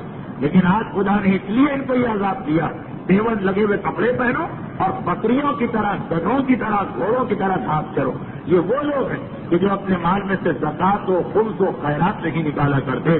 بہت پیسہ تھا دنیا میں, 50 سال 60 سال بڑی شان رہی, اب مرنے سے لے کر قیامت تک یہ تمہاری شان ہے کہ گھوڑے اور گدھوں کی طرح گھاس کھانا پڑے گی اور پیوند لگے ہوئے کپڑے پہننا پڑیں گے. میں نے کہا جبرائیل وہ کون احمق بوڑھا ہے کہ جو بار بار گرتا, جتنا وزن اس سے نہیں اٹھایا جا رہا اس میں کچھ کمی کرے مگر یہ تو کچھ اور اپنے اوپر شامل کر لیتا. کہا اللہ کے رسول یہ آپ کی امت کے وہ افراد ہیں کہ جن پر پہلے ہی ذمہ داریاں بہت زیادہ, ان کو ادا کرنے کے بجائے وہ اور ذمہ داریاں اپنے اوپر بڑھا لیتے ہیں. قرضہ ہم نے لیا ہوا, وہی قرضہ ادا نہیں کیا اور قرضہ لیتے چلے جا رہے ہیں. خود ہم نے 5 سال سے نہیں نکالا, اس کو نکالنے کی فکر کریں, 2 سال اور نہیں نکالا, 7 سال کر دی. ارے ہم پہ روزے قضا چلے آ رہے ہیں, وہ روزے رکھتے نہیں اور روزے قضا کرتے چلے جا رہے ہیں. یہ وہ لوگ کہ جتنے گناہ یہ کر چکے اسی کا بوجھ ان سے نہیں اٹھ رہا مگر اور بوجھ گناہوں کا بڑھاتے چلے جا رہے ہیں, ذمہ داریوں کا اور بوجھ بڑھاتے چلے جا رہے ہیں. پیغمبر نے کہا وہ محل کون تھا جو پتھر کی دیوار کو توڑ کے اپنی گردن کو پھنسا بیٹھا اور اتنی تکلیف میں ہے کہ کیا کرے، نہ آگے جا سکتا ہے، وہ سوراخ ایسا کہ اب اس کا سر پیچھے بھی نہیں آ سکتا، جسم آگے بھی نہیں جا سکتا۔ تو اللہ کے رسول یہ آپ کی امت کے وہ لوگ جو بے سوچے سمجھے بات کیا کرتے ہیں، نہ غور کرتے نہ سوچتے، بس جہاں بیٹھے بات کر دیں، چنانچہ ان کی باتوں کے نتیجے میں بعض اوقات ایسا فتنہ فساد پھیلتا ہے کہ وہ پھنس جاتے ہیں۔ اب وہ خود بھی اس کو ختم کرنا چاہیں تو ان کے اختیار میں نہیں رہتا۔ بغیر سوچے اور سمجھے بات کرنا، بغیر غور کیے ہوئے بات کرنا، بغیر موقع محل دیکھے ہوئے بات کرنا، ایسا پھنس جاتا ہے آدمی کہ پھر خود بھی کچھ نہیں کر سکتا، بات واپس نہیں آ سکتی ہے۔ جو فتنہ بڑھ گیا، جو خرابی بڑھ گئی، اس کو ختم نہیں کیا جا سکتا۔ مرنے سے قیامت تک اس کو اس تکلیف میں مبتلا ہونا پڑے گا۔ بیل بنا کے اس طرح سے اس کو تکلیف اور عذاب کے اندر تڑپایا جائے گا۔ پیغمبر اسلام کہتے اس کے بعد میں نے آخر میں ایک منظر دیکھا، ایک بڑا عجیب منظر دیکھا۔ میں نے دیکھا کہ ایک فرشتہ، دیکھیے پہلے اور دوسرے آسمان کے بیچ میں یہ فرشتہ آ گیا۔ اس کا مطلب یہ ہے کہ پروردگار عالم کتنا خیال ہے کہ صاحبان ایمان، کتنا خیال ہے کہ صاحبان ایمان آپس میں نفرت و دشمنی نہ کرنے پائیں۔ کیا پیغمبر نے دیکھا کہ ایک فرشتہ، مگر بہت ہی عجیب قسم کا فرشتہ، جس کو پروردگار نے ایک عجیب طریقے سے بنایا۔ اس کا آدھا جسم برف کا بنا ہے، آدھا جسم آگ کا بنا ہے، آدھا جسم برف کا بنا ہے، آدھا آگ کا بنا ہے، مگر آگ برف کو کوئی نقصان نہیں پہنچا رہی، برف آگ کو کوئی نقصان نہیں پہنچا رہی۔ اور اس کی زبان پہ ایک ہی جملہ، میں حمد کرتا ہوں اس خدا واحد، فرشتہ کہہ رہا کہ جس نے مجھے اس طریقے سے بنایا کہ حرارت و برودت آگ اور برف کو جمع کر دیا، مگر دونوں ایک دوسرے کو نقصان نہیں پہنچا پاتے، دونوں ایک ساتھ رہ رہے ہیں اور کوئی کسی کو نقصان نہیں پہنچا رہا۔ پروردگارہ صاحبان ایمان کے دلوں میں ایسا انس اور ایک دوسرے کی محبت پیدا کر دے، تو جو آگ اور برف کو ایک جگہ جمع کر سکتا ہے، مومنین کے دلوں کو بھی آپس میں ایک دوسرے سے اس طرح محبت کرنے والا بنا دے، اس طرح سے وہ آپس میں محبت کیا کریں۔ وہ فرشتہ ایک ہی دعا مانگ رہا، یہ دعا پروردگار کی اجازت سے مانگ رہا، یعنی پروردگار عالم مومنین کے معاشرے کو ایسا محبت کرنے والا معاشرہ دیکھنا چاہتا کہ جب ایک آگ اور برف کو خدا ایک جگہ جمع کر سکتا تو کیا تو مومن جمع نہیں ہو سکتے؟ جب آگ اور برف ایک مقام پہ اکٹھا ہو سکتی ہیں تو مومنین میں آپس میں اختلاف کیوں ہے؟ ذرا سی بات کے سر پٹول کیوں ہے؟ ذرا سی دولت دنیا کی خاطر، ذرا سے ناک تک جانے کی خاطر، ذرا سے اپنے مقام کو نقصان پہنچانے کی خاطر ایک دوسرے کی دشمنی کیوں ہے؟ شب معراج پیغمبر اسلام نے یہ آخری مشاہدہ کیا، آسمان اول و آسمان دوم کے درمیان، اور بس وہ مقام آ گیا جہاں آخری، اب یہ مشاہدہ نہیں، آخری گروہ پیغمبر نے فرشتوں کا دیکھا۔ جب سے پہلے آسمان میں داخل ہوئے فرشتے تو نظر آ رہے ہیں، پیغمبر نے دیکھا یہ فرشتے ایسے ہیں کہ ان کی آنکھوں سے مسلسل آنسو بہ رہے ہیں۔ اور عجیب بات یہ، جو فرشتہ کھڑا ہے وہ کھڑا، جو رکوع میں ہے وہ رکوع میں، جو سجدے میں پڑا ہے وہ سجدے میں پڑا، اور ان کو کچھ پتہ ہی نہیں چل رہا ہے کہ دنیا میں ہو کیا رہا، دنیا تو نہیں آسمانوں میں ہو کیا رہا، کچھ پتہ ہی نہیں۔ پیغمبر نے پوچھا جبرائیل یہ کون سے فرشتے؟ کہا اللہ کے رسول ان کا نام ہے ملائکۃ الخاشعین، یہ اللہ سے کتنا ڈرنے والے کہ جب سے اللہ نے ان کو پیدا کیا خوف خدا سے یہ رو رہے ہیں، اور ان کو یہ ہوش ہی نہیں کہ ان کی حالت کیا، رکوع سے سر تو وہ اٹھائے کہ جسے ہوش، ان کو یہی ہوش نہیں، رکوع میں پڑے ہیں اور رو رہے ہیں خوف خدا کی وجہ سے، عظمت پروردگار کی وجہ سے ان کی آنکھوں سے آنسو جاری۔ جبرائیل ان کے قریب سے گزرے، انہوں نے کوئی توجہ ہی نہ، پتہ ہی نہ چلا۔ پیغمبر ان کے قریب سے گزرے، انہوں نے کوئی توجہ نہ دی۔ جبرائیل نے کہا اللہ کے رسول، لیکن اگر ان کو یہ پتہ چل جائے کہ آپ یہاں آئے تو یہ اپنی عبادت کو پہلی مرتبہ چھوڑیں۔ پھر جبرائیل نے آواز، یا اے ملائکہ خاشعین، اللہ کا حبیب تمہارے قریب سے گزر رہا، جب سے وہ پیدا ہوئے ان کو کوئی ہوش نہیں کہ دنیا میں کیا ہو رہا، مگر پیغمبر کا نام سنا ایک مرتبہ سب کے ان کے سر اٹھاتے، آگے بڑھ کے پیغمبر کو سلام کرتے، مگر اس وقت کی آنکھوں سے آنسو جاری۔ جبرائیل نے کہا اللہ کے رسول آپ کو دیکھ کے یہ خوش ہو رہے ہیں، مگر خدا کی ایسی عظمت ان کے دلوں پہ تاریخ، ان کی آنکھ بہرحال آنسو بہا رہی۔ پیغمبر نے ان کو خدا حافظ کہا اور اس دروازے پر پہنچے جہاں سے دوسرا آسمان شروع ہوتا، وہاں بھی روکا گیا، کون؟ جبرائیل نے کہا میں آ رہا ہوں اور میرے ساتھ اللہ کا حبیب۔ دوسرے آسمان کے نگران فرشتے نے پوچھا اچھا کیا ان کو مبعوث کر دیا گیا؟ کیا انہوں نے اعلان رسالت کر دیا؟ جبرائیل نے کہا ہاں، اور ایک مرتبہ دوسرے آسمان کا دروازہ کھلا اور پیغمبر دوسرے آسمان میں داخل ہوئے۔ اب دوسرے، تیسرے اور چوتھے آسمان کے مشاہدات انشاءاللہ معراج کے سلسلے کی جو اگلی تقریر ہوگی، تقریر نمبر 4، اس میں بیان کیے جائیں گے۔ سفر معراج وہ حصہ جس کا تعلق عذاب سے تھا وہ اختتام کو پہنچا۔ اب وہ مناظر ہیں کہ جس میں رحمت کا، بخشش کا، مغفرت کا بیان۔ یہ ذہن میں رکھیے گا کہ معراج کے سفر کی شروع یہ عذاب پیغمبر کو اس لیے بھی دکھائے گا تاکہ 7ویں آسمان پر پیغمبر جائیں تو پہلی دعا اپنی امت کے حق میں کریں کہ خدا ان کو ان عذابوں سے بچائے۔ وہ نتیجہ، اس کا نتیجہ آپ کو 7ویں آسمان پہ پتہ چلے گا۔ تو آج ہماری گفتگو کا عنوان پہلے اور دوسرے آسمان کے درمیان کے مشاہدات تھے۔ میرا بہت دل چاہ رہا تھا کہ جب یہ بات چھڑ گئی ہے تو میں ضمن یہ بتاتا چلوں کہ عالم برزخ کا عذاب ہے یا نہیں، کیونکہ ایک تصور ہمیشہ سے چلا رہا کہ یہ عذاب ہماری سمجھ میں نہیں آتا، یہ ہمارے حلق سے نہیں اترتا۔ کفار تو وہی کہتے تھے کہ کون ہے من جو ہی العظام، کون ہے جو اس ہڈی کو زندہ کرے گا؟ وہ تو براہ راست مذاق اڑاتے ہیں، اور مسلمانوں میں سے جن کی سمجھ میں یہ چیز نہیں آتی وہ تعویرات کے ذریعے سے خواب کی بات بنا کر انکار کر کے ان تمام چیزوں کو رد کرتے۔ تو میرا ارادہ تھا کہ جب موضوع کے درمیان برزخ آ گیا ہے تو کچھ تفصیل بتاؤ، لیکن میں نے دیکھا کہ ماہ رجب ختم ہو گیا، اب فقط شعبان کے شروع کے 2 یا 3 منگل، اس میں مجھے معراج کو مکمل کر دینا ہے، ورنہ آئندہ سال بڑی زحمت ہوگی۔ سفر معراج کا ایک حصہ ابھی آئے، ایک حصہ بعد میں آئے، سال بھر کا وقفہ ہو جائے، اس لیے میں اس تفصیل میں نہیں جا رہا ہوں۔ انشاءاللہ جب موت کے عنوان پر ہماری گفتگو شروع ہوگی، یاد ہوگا آپ کو رمضان کے 2 سال موت کے عنوان پہ گفتگو چلی تھی، جس میں ابھی عذاب قبر شروع ہی ہوا تھا، اس میں تفصیل میں جاؤں گا۔ اور ویسے مزید آپ کے مطالعے کے لیے اگر آپ میں سے کسی کے ذہن میں سوال کہ یہ برزخ کیا قرآن سے ثابت ہے، یہ پیغمبر نے جو کچھ دیکھا کیا قرآن میں اس کی دلیلیں؟ جامع تعلیمات اسلامی نے حیات انسانی کے 6 مرحلے کے عنوان سے عراق کے ایک انتہائی جید عالم آل شاہرودی، آغا شاہرودی کا نام تو بزرگ جانتے ہیں، ان کے خاندان کے ایک انتہائی جید عالم کی کتاب کا ترجمہ شائع کیا، حیات انسانی کے 6 مرحلے۔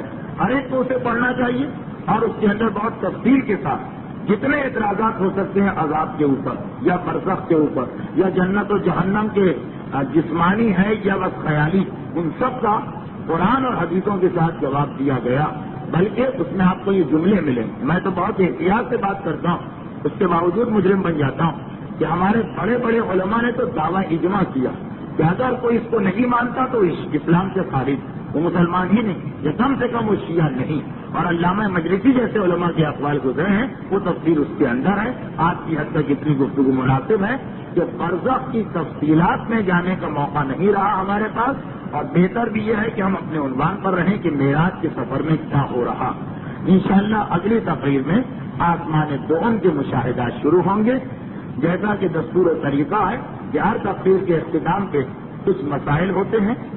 مجھے احساس ہے کہ میں نے شروع میں یہ اعلان کیا تھا کہ بعض وجوہات کی بنا پر میں زیادہ تفصیلی گفتگو نہیں کر پاؤں گا، لیکن بس ممبر کی برکت تھی کہ وہ وجوہات خود بخود دور ہو گئیں اور یہ سلسلہ جاری ہے، تو اب میں مسائل کے وقت کو نظر انداز نہیں کر سکتا۔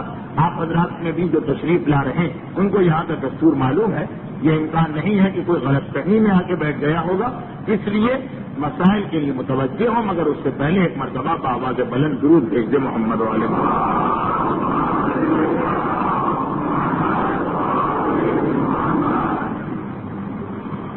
ایک سوال یہ آیا ہے، یہ سوال یہاں کئی دفعہ بیان ہوگا، لیکن خیر، اگر کسی کے قضا روزے باقی ہوں تو منت کا روزہ رکھ سکتے ہیں یا نہیں؟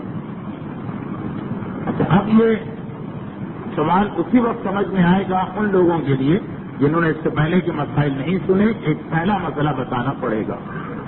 مسئلہ یہ ہے کہ جس پر کوئی قضا روزہ باقی ہو وہ کوئی سنتی روزہ نہیں رکھ سکتا۔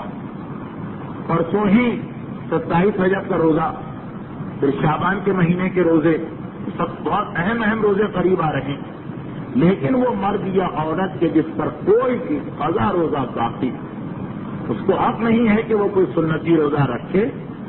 اگر پھولے سے رکھ لے اور روزہ کھولنے کے بعد پتہ چلے تو صحیح ہے روزہ، لیکن اگر مسئلہ نہیں معلوم اس لیے رکھ لیا تو روزہ غلط ہے. کیا فائدہ اپنے سنتی روزے ضائع کرنے کا؟ اس سے بہتر یہ ہے کہ قضا روزہ رکھے. اس میں وہ وعدہ ہے امام کا کہ اگر کوئی ایسی تاریخوں میں قضا روزہ رکھے گا تو اس کا قضا روزہ بھی اس کو مل جائے گا اور جو سنتی روزے کا ثواب ہوتا وہ بھی اس کو پورا مل جائے گا. لیکن اب سوال یہ ہے کہ سنتی میں منت کا روزہ ہم رکھنا چاہیں تو رکھ سکتے ہیں یا نہیں؟ کیونکہ اصل مسئلہ یہ ہے کہ جس پر واجب روزہ باقی ہو وہ مستحب روزہ نہیں رکھ سکتا، اور منت کا روزہ مستحب نہیں، منت کا روزہ تو خود واجب ہے. تو اگر کسی پر قضا روزے باقی ہوں تو منت مانی بھی جا سکتی ہے، اور جو منت مان چکے ہیں اس کے روزے بھی رکھ سکتے ہیں کیونکہ وہ واجب روزے. قضا روزے سے سنتی روزے رکیں گے، واجب روزے نہیں روکتے. ایک سوال جو آیا وہ یہ ہے کہ بہت ہی کم پیش آنے والا ہے عام مجمع کے لیے، لیکن بہرحال کیونکہ یہاں اتنے عام ہے، ایک مومن کا مسئلہ بھی ہو تو اس کو بیان کرنا. ایک آدمی کا کام غوطہ خوری، وہ روزے کی حالت میں جا کے غوطے اپنا کام کرتا ہے غوطہ خوری کا، تو اس کے لیے کیا حکم ہے؟ اور کئی دفعہ وہ والنٹیئر بن کے غوطہ خوری کرتا ہے، یعنی اگر وہ منع کرنا چاہے تو منع بھی کر سکتا ہے. اچھا، اگر منع نہ کر سکے تو پھر کیا حکم ہے؟ اور روزوں کے درمیان اگر یہ عمل کر چکا ہے تو کیا حکم ہے؟ روزے کی حالت میں پورے سر کو پانی میں ڈبونا حرام بھی ہے اور روزہ بھی باطل ہو جاتا ہے. اور اس کے اندر کوئی فرق نہیں ہے چاہے کہ آپ کا کام ہو یا آپ والنٹیئری جا رہے ہیں، دونوں صورتوں میں حرام. اب ایک مسئلہ اور سن لیجیے، یہ جو مسئلہ اب میں بتا رہا ہوں یہ تو سب کو پیش آ سکتا ہے کہ اگر آدمی کوئی ایسا روزگار اس کا ہے کہ جس کے ساتھ وہ روزہ نہیں رکھ سکے گا، یعنی فرض کیجیے کوئی آدمی آپ کی ایسی بھٹی میں کام کرتا ہے کتنی پیاس لگے گی کہ پانی اس کو پینا پڑے گا، یا کوئی آدمی ایک ایسا کام کرتا ہے کہ جس کی وجہ سے اس کو کھانا کھانا ہی پڑے گا، یا جیسے یہ مسئلہ کہ اس کو غوطے لگانا ہی پڑے گا. ان صورتوں میں پہلا واجب تو یہ ہے کہ اگر نوکری چھوڑ سکتے ہوں تو نوکری چھوڑ دیں، یہ پہلا واجب. لیکن اگر نوکری نہیں چھوڑ سکتے کیونکہ اسلام میں مجبوریوں کا بھی خیال رکھا گیا کہ ٹھیک ہے وہ اور کوئی نوکری مل نہیں رہی ہے، یہی ایک نوکری ہے، اس کو چھوڑ دے تو کیا کریں. اس صورت میں پھر یہ حکم دیا گیا کہ روزہ بھی رکھو، اپنا وہ کام بھی کرو جس سے روزہ ٹوٹ جاتا ہے، اس کے علاوہ روزہ رکھو، اور بعد رمضان اس کی قضا کرنا ہے زندگی میں کسی بھی مرحلے پر، مگر ساتھ ساتھ دوسری نوکری ڈھونڈتے رہو. ایک آدمی آپ کی بھٹی میں کام کرتا ہے، پیاس کی وجہ سے پانی پینا پڑتا ہے، اب وہ روزہ بھی رکھے اور پانی بھی پیتا رہے، کیونکہ خالی پیاس اس کو لگتی ہے، بھوک نہیں لگتی، کھانا نہیں کھا سکتا اور کوئی کام نہیں کر سکتا، صرف پانی پیے اور روزہ رکھے اور ساتھ ساتھ دوسری نوکری ڈھونڈتا رہے. لیکن جب دوسری نوکری ملے یا نہ ملے، جو روزے اس نے اس طرح رکھے ہیں وہ بھی بہرحال غلط تو ہیں، بعد میں ان کی قضا کرنا پڑے گا. لیکن ابھی بھی روزہ رکھنا ہے اور بعد میں صرف اتنے فرق کے ساتھ کہ ابھی والے روزے میں وہ اتنا کھا سکتا ہے، اتنا پانی پی سکتا ہے کہ جس کی اس کی ملازمت کی وجہ سے ضرورت ہے. یہی مسئلہ غوطہ خور کا آ گیا کہ کیونکہ پانی میں سر ڈبونا روزے کی حالت میں روزہ توڑ دیتا. اس لیے اگر والنٹیئر کی بات ہے، یعنی جب منع کرنے کا حق ہم کو ہے تو واجب ہے کہ منع کر دیں، اور اگر لازم ہو جائے کوشش کریں کہ یا چھٹی مل جائے یا رات کو یہ کام انجام دیں. لیکن اگر نہیں، رمضان ہی میں کام کرنا ہے، دن ہی کو کام کرنا ہے اور چھٹ بھی نہیں رہی، یعنی ہم کو سہولت نہیں دے رہا ہے ہمارا ادارہ، تو اس صورت میں وہی مسئلہ کہ ٹھیک ہے روزے رکھ کے غوطہ خوری کرتے رہیں، بعد میں اس روزوں کی قضا کرنا ہوگی، اور ساتھ ساتھ اگر دوسری نوکری مل سکتی ہے تو یہاں سے استعفیٰ دے کے ریزائن کر کے اس کو اختیار کر دیں.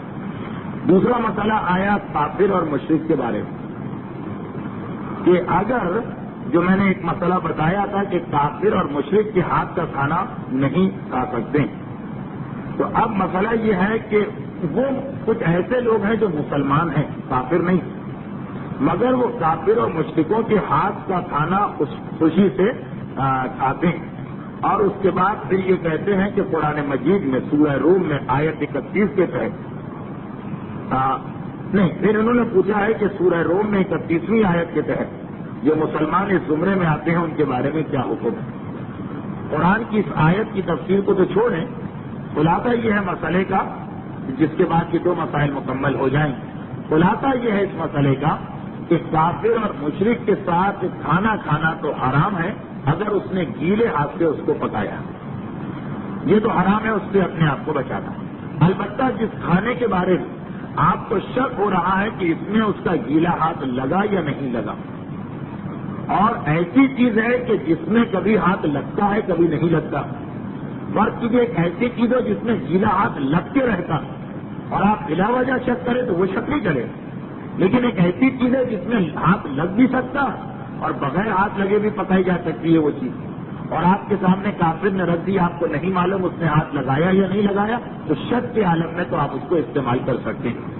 لیکن اگر پتہ چل جائے کہ اس نے گیلے ہاتھ سے پکایا ہے اس چیز کو تو وہ اس چیز کا کھانا حرام ہے۔ جو مسلمان اس مسئلے پر عمل نہیں کرتا وہ گناہگار ہے، مگر یہ مسئلہ اتنا بڑا بھی نہیں ہے کہ جو مسلمان اس پر عمل نہ کرے وہ اسلام کے دائرے سے نکل جائے، نہیں، وہ مسلمان گناہگار ہے سب کچھ، مگر وہ مسلمان رہے گا، اس کے ساتھ ہم وہی سلوک کریں گے جو دوسرے مسلمانوں کے ساتھ کرتے ہیں، جس مسلمان کے ساتھ اٹھنا بیٹھنا بات چیت کرنا کھانا پینا جائز۔ البتہ یہ دوسری بات کہ اگر آپ کی تعداد اتنی زیادہ کہ آپ اس مسلمان سے بات چیت بند کر دیں، تعلقات توڑ دیں، تو وہ مجبور ہو کر آپ کے سامنے جھک جائے گا اور اپنے گناہ کو چھوڑ دے گا، تو وہ امر بالمعروف واجب ہے، وہ ایک الگ مسئلہ ہے۔ لیکن اگر آپ کی تعداد کم ہے اور عام طور پر یہی ہوتا، آپ اس سے تعلقات توڑیں تو وہ اپنے گناہ کو نہیں چھوڑے گا، اس صورت میں اس کو گناہگار مانیے، مگر وہ مسلمان رہے گا، کافر نہیں ہو، اس کے ساتھ اٹھنا بیٹھنا بات چیت کرنا، اس کے ہاتھ کا کھانا پینا سب بالکل جائز۔ یہ 2 مسئلے ہو گئے، وقت تو بہت کم رہ گیا، مگر یہ 2 مسئلے میرے پاس تقریباً 1.5 مہینے سے پڑے ہوئے، ان کا میں مختصر جواب دے دوں، اس کے بعد ایک اور مسئلہ بتا کے گفتگو ختم۔ ایک سوال یہ ہے کہ متع اور زنا میں کیا فرق ہے، اور اگر عورت کوئی متع کرنا چاہے تو کس کی اجازت دی جائے؟ متع اور زنا میں وہی فرق ہے جو نکاح اور زنا میں فرق ہے، زمین اور آسمان کا فرق ہے۔ متع حلال ہے، زنا حرام ہے، جس طرح نکاح کا مسئلہ ہوتا ہے۔ نکاح اور متع میں صرف 2-3 چھوٹے چھوٹے فرق، جس میں ایک ہی فرق واضح ہے کہ نکاح میں کوئی مدت نہیں، آج نکاح پڑا تو کل بھی طلاق دے سکتے ہیں چاہے کبھی بھی نہ دیں۔ متع میں ایک مدت ہے کہ اتنے عرصے تو وہ بیوی رہے گی ہی۔ تو متع چونکہ قرآن کریم کے سورہ نساء اور 5ویں پارے سورہ محسنات کی پہلی ہی آیت سے ثابت، اس اعتبار سے اس سنے اور زنا میں زمین اور آسمان کا فرق ہے، ان دونوں میں آپس میں کوئی ربط نہیں۔ تعجب ہوتا ہے مسلمانوں پر جو اعتراض کرتے ہیں کہ جی متع تو بالکل ایک طرح کا زنا ہو گیا، جبکہ تنیزی کو سارا عالم اسلام جائز سمجھتا۔ اگر یوں دیکھا جائے اعتراف کی نگاہ سے تو تنیزی تو متع سے زیادہ بدتر چیز ہے۔ ایک عورت بازار میں فروخت ہو رہی، متع میں بہرحال بیوی کی مرضی ضروری، اس کے بغیر نہیں ہو سکتا متع، لیکن تنیزی میں تو اس تنیز کی مرضی بھی نہیں چلے گی، جب چاہا اس کو خریدا، جب چاہا جس کے ہاتھ بیچ دیا، وہ تمام مسلمان کہتے ہیں جائز، مگر متع کے بارے میں کہا جاتا ہے کہ نہیں یہ تو زنا جیسا ہے، یہ جائز نہیں ہو سکتا۔ مولا کے الفاظ میں اگر اس کو حرام نہ کیا جاتا تو دنیا میں زنا کا نام و نشان مٹ جاتا، سوائے شقی کے کوئی زنا نہ کرتا۔ تو متع اتنی اہم چیز ہے جو زنا کو ختم کرنے والی چیز، تو زمین اور آسمان کا فرق ہو گیا ہے۔ مزید تفصیلات کے لیے آپ کو اردو میں کئی کتابیں مل جائیں گی، مولانا نقوی صاحب قبلہ کی متع اور اسلام ہے، اسی طرح مولانا مرتضی حسین فاضل لکھنوی کی متع اور اسلام ہے، کتابیں بہت ہیں، یہاں کے درس میں اس سے زیادہ کی گنجائش نہیں۔ ایک سوال یہ ہے کہ ایسی تنظیموں میں شریک ہونا جو لسانی علاقائی یا گروہ کی بنیاد پہ بنائی جاتی ہیں، یہ جائز ہے یا نہیں؟ یہ مسئلہ جو ہے اسلام کے اعتبار سے جائز ہے، لیکن بالکل بھی جائز نہیں۔ ایسی تنظیموں میں کہ جو ایک علاقے کے لوگوں کے لیے بنائی جائے یا ایک زبان بولنے والے کے لیے بنائی جائے، اسلام کی نگاہ میں حرام نہیں، اگر اس میں عصبیت اور تعصب نہ آنے پائے۔ لیکن مسئلہ یہ ہے کہ ایک آدمی کو لوگوں کے لیے کام کرنا، مگر ایک آدمی ساری دنیا کے لوگوں کو کام نہیں کر سکتا، تو وہ آغاز کہاں سے کرے گا؟ اپنے رشتہ داروں سے، اپنے قریبی لوگوں سے۔ چنانچہ وہ تنظیم اس لیے بناتا ہے کہ میں ان لوگوں کی خدمت کروں، مگر یہ مقصد نہیں ہے کہ دوسروں کے خلاف یا دوسروں پہ ظلم کرو، تو ایسی تنظیم میں کوئی حرج نہیں. خدا آپ کی تنظیم فوجا شیعہ اثناسی جماعت کسی کی ایک مثال، کسی مجتہد نے فتویٰ نہیں دیا کہ اس میں شریک ہونا حرام، جبکہ یہ خالصتاً ایک خاص گروہ کے لیے بنائی گئی. اگر میں چاہوں تو کسی صورت میں بھی اس میں شریک نہیں ہو سکتا. یا اسی طریقے سے بات کہنے والے تو کہتے کہ اگر امام زمانہ اگر کہیں کہ ہم ممبر بننا چاہتے ہیں تو ممبر نہیں بن سکتے، یا بن جائیں تو شاید ووٹ نہیں دے سکتے، جو کچھ یہ قانون ہوگا مجھے نہیں پتا. تو خیر اب یہ جو تنظیم بنائی گئی ہے کیا حرام؟ بالکل حرام نہیں، اجازت، بلکہ اس کی بعض شاخوں کو تو مراجع نے اجازت دی ہے خمس وغیرہ جمع کر کے خرچ کرنے کی. اگر حرام ہوتی تو بالکل مطلقہ حرام ہو جاتا. یعنی حرام کا مطلب جیسے شراب کھانے والے انجمن بنائے تو کیا خدا نخواستہ کوئی مستحق ان کو اجازت دے سکتا ہے؟ بالکل نہیں دے سکتا. مگر اس تنظیم کو اجازت ہے یا اسی قسم کی اور تنظیم. تو مسئلہ کیا کہ یہ تنظیم اس لیے نہیں بنائی گئی کہ باقی لوگوں کو کوئی نقصان پہنچانا، بلکہ ایک کام کرنا. اب یہ کہ سب سے پہلے اپنے علاقے والے، اپنے خاندان والے، اپنے رشتے داروں کی خدمت ہے، اس کے بعد دوسرے لوگوں کی. تو جب ایسی کوئی لسانی یا گروہی تنظیم ہے تو جائز. لیکن اگر مقصد تعصب کا مطلب یہ کہ ہمارا آدمی جو کام کرے گا ہم ہمیشہ اس کی حمایت کریں گے چاہے وہ غلط، یا یہ بھی نہیں معلوم کریں گے کہ صحیح ہے غلط، اور ہماری تنظیم سے باہر کا کوئی آدمی کام کرے گا وہ ہمیشہ ہم اس کو غلط مانیں گے، یہ اگر ہے تو بالکل حرام اور گناہ ہے، بلکہ گناہ کبیرہ. پاکستان میں موجودہ زمانے میں جو لسانی اور علاقائی تنظیمیں ان کی اکثریت میں تعصب داخل ہو گیا، اس لیے ان میں شرکت کرنا جائز نہیں ہے بلکہ حرام. صرف اس تنظیم میں کہ جس کا مقصد نیک ہو، کوئی خلاف اسلام بات نہ ہو، لوگوں کا حق دلوانا ہے مگر دوسروں سے چھین کے نہیں، ایسی تنظیم اگر کوئی بن جائے تو اس میں شرکت کرنے میں کوئی حرج نہیں. اس کے بعد پھر ویسے تو جہاں تک میری گفتگو پہنچ گئی یہیں پر مجھے ختم کرنا چاہیے گفتگو، لیکن ایک سوال آ گیا، اس کا میں جواب دیتے ہوئے ایک مومن سے وعدہ کروں کہ پچھلی تقریب میں بینک کی ملازمت کا مسئلہ آیا، بینک کی تنخواہ کا مسئلہ انہوں نے پوچھا ہے، وہ انشاءاللہ بعد میں کبھی بیان کیا جائے گا. اچھا اب ایک آخری سوال ہے کہ ایک ایسی بی سی یا کمیٹی ڈالنا جائز کہ جس میں طریقہ یہ ہے کہ جس کی بی سی جیسے ہی کھلے گی بس اس کے بعد اس کو پیسے دینا نہیں پڑیں گے.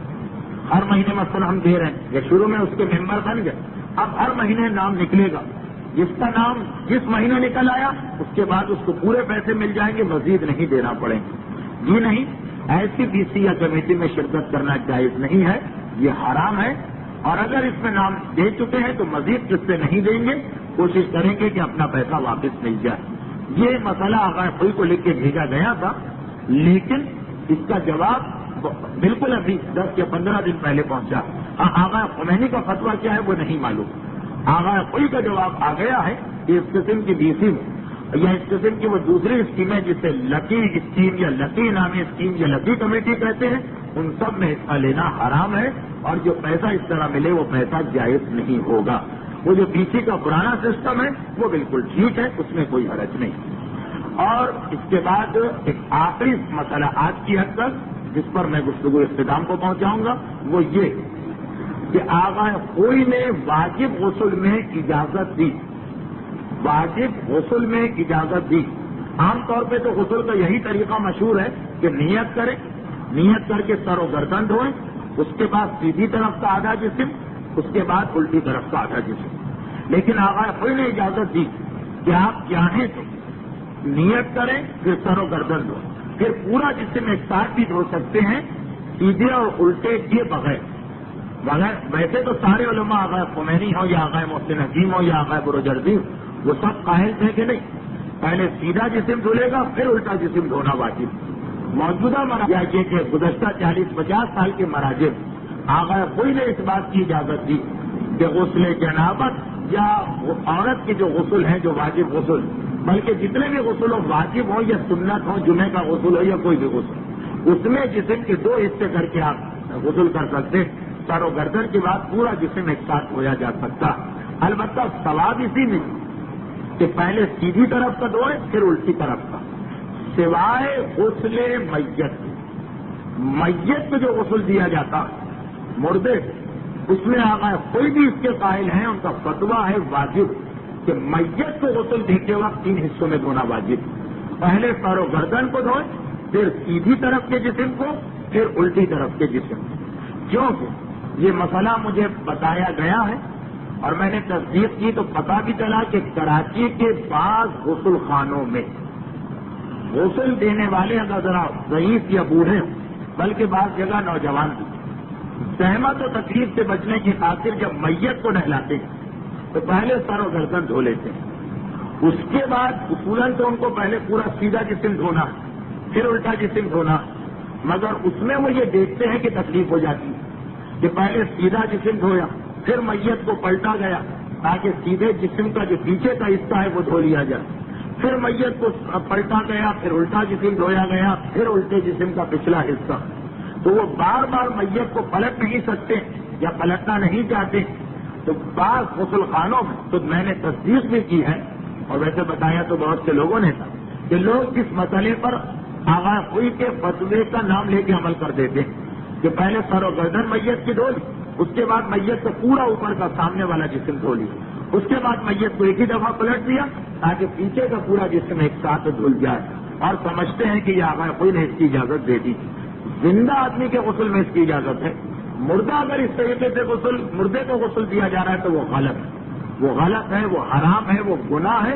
اور اگر کسی میت کو اس طرح غسل دیا گیا اور ابھی میت قبر میں قرار نہیں ہوئی ہے تو واجب ہے اس کو نکال کے دوبارہ صحیح غسل دینا. البتہ اس مسئلے میں اگر زیادہ زحمت ہو رہی ہے کہ 2 دفعہ میت کو پلٹ کے سیدھا کرنا، تو اس کا ایک آسان حل ہے. پہلے سر و گردن کو دھویا، اس کے بعد سیدھی طرف کا سامنے کا جسم دھو لیا، پھر میت کو الٹا کر دیا، الٹا کر کے جو سیدھی طرف کا پیچھے والا جسم ہے اس کو دھو لیا. ٹھیک ہے. اب الٹی طرف کو دھونے کے لیے میت کو دوبارہ سیدھا کرنے کی ضرورت نہیں. جب آپ نے میت کا پیچھے کا جسم دھو لیا سیدھی طرف تو سیدھا حصہ مکمل ہو گیا. اب میت اسی طرح الٹی ہوئی، جو اس کے الٹی طرف کا پچھلا جسم ہے اب اس کو دھو لیجیے. اس کے بعد میت کو سیدھا کر کے الٹی طرف سامنے والا جسم دھو لیجیے. اب غسل صحیح ہو جائے گا. ایسا نہیں کہ ایک دفعہ ہم پلٹیں گے سیدھی طرف کے پچھلے حصے کو دھونے کے لیے، پھر میت کو سیدھا کر کے الٹی طرف کا سیدھا حصہ دھو، الٹی طرف کا سامنے کا حصہ دھو، پھر میت کو پلٹ کے الٹی طرف کا پیچھے کا حصہ دھو. ایسا نہیں، بلکہ میت کے سامنے کے حصے کو دھو لیا سیدھی طرف، پھر میت کو پلٹ کر اسی سیدھے ہاتھ کے پچھلے حصے کو دھویا، پھر اسی کے بعد الٹی طرف کے پچھلے حصے کو دھو لی تاکہ ایک ہی دفعہ کے پلٹنے میں دونوں حصے دھل جائیں. پھر میت کو سیدھا کر کے الٹی طرف کا جو باقی سامنے کا حصہ ہے اس کو دھو لیں. تو وہ جو 2 دفعہ پلٹنے سے لوگ گھبرا رہے ہیں وہی ایک ہی دفعہ پلٹنے کے اندر پورا غسل مکمل بھی ہو جائے گا اور صحیح بھی ہو جائے گا. تو یہ غلط فہمی پائی جاتی ہے کہ جس کی وجہ سے میں نے یہ چاہا کہ اس مسئلے کو حل کر دیا جائے کہ آغا کوئی نے مطلقاً اس کی اجازت نہیں دی. اور غسل دینے والا جب ایک ذمہ داری اپنے کندھے پہ لیتا تو اس کو اس بات کا خیال کرنا چاہیے کہ وہ اس کو پورا کر سکتا، اور اسی لیے پورے معاشرے پر واجب کفایہ.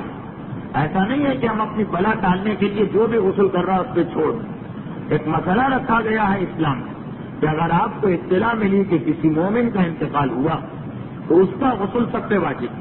اگر مرنے والی عورت ہے تو سارے محلے کی عورتوں پر، محلہ تو میں مثال کے لیے کہہ رہا ہوں ورنہ پورے شہر کی عورتوں پر، اور مرنے والا مرد ہے تو سارے شہر کے مردوں پر. صرف اس وقت ہماری جان چھوٹ سکتی ہے اگر ہمیں پتہ چل جائے کہ کچھ اور لوگ میت کو غسل دینے گئے جو صحیح غسل دیں. اگر ہم کو یقین ہے کہ ان کو غسل نہیں آتا یا وہ اتنے بوڑھے آدمی ہیں کہ غسل نہیں دے پائیں تو ہم پر واجب رہے گا کہ ہم جا کے صحیح طریقے سے میت کو غسل دیں.